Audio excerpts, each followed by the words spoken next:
श्री नीप करोरी महाराज की कथाएं जो हम इस YouTube चैनल पर सुन रहे हैं, वह सारी कथाएं इस पुस्तक अनंत कथामृत से ली गई हैं, जो कि श्री प्रकाश चंद्र जोशी जी द्वारा लिखी गई हैं।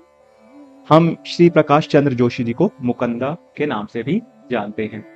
आइए कथा की शुरुआत करें। बजरंगगढ़ उत्तराखंड में बाबा जी द्वारा स्थापित प्रथम हनुमान मंदिर है। नैनीताल से 1.5 किलोमीटर दूर स्थित नैनीताल हल्द्वानी मोटर मार्ग में हाटी नामक स्थान में बजरी के एक ऊंचे पहाड़ी टीले को बाबा जी ने इस मंदिर की स्थापना के लिए चयन कर लिया। पहाड़ इतना कच्चा था कि धंसता रहता था और इसकी तलहटी के इर्द गिर्द बनी सड़कों के लिए भी सदा ही खतरा बना रहता था, विशेषकर वर्षा ऋतु में।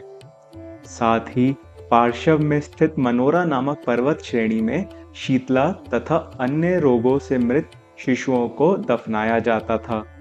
वहीं पर शीतला देवी का मंदिर भी इसी हेतु बना था।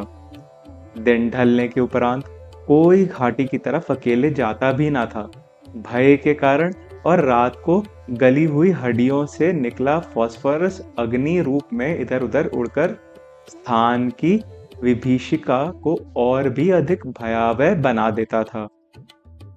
एकादश रुद्र अवतार बाबा जी महाराज ने हनुमान जी को उत्तराखंड में स्थापित करने की मंशा तो बना ली, परंतु इसके पूर्व इस हेतु जन जन के अंतर में भी हनुमान जी को स्थापित करना भी आवश्यक था। उत्तराखंड में तो सदा से ही शैवों और शाक्तों का बाहुल्य रहा है। यद्यपि कुछ वैष्णव भी रहे हैं, परंतु उनकी आस्था केवल राम और कृष्ण तक ही सीमित रही। वैसे भी बहुल संख्या में भी भगवान शिव के मंदिर तथा शक्तिपीठ ही स्थापित थे।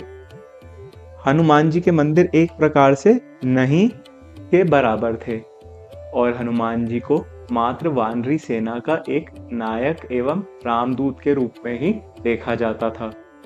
अतएव प्रथम तो बाबा जी ने घर घर में अखंड रामायण का पाठ, विशेषकर सुंदरकांड तथा हनुमान चालीसा, जिसकी एक एक चौपाई को बाबा जी महामंत्र की संज्ञा देते थे, का पाठ करवाना प्रारंभ कर दिया, सामूहिक रूप में भी और एकाकी भी। इस बहाय क्रिया के साथ साथ उन्होंने अपने संकल्प मात्र से जन जन में हनुमान जी के प्रति निष्ठा, श्रद्धा, प्रेम एवं भक्ति का संचार कर दिया।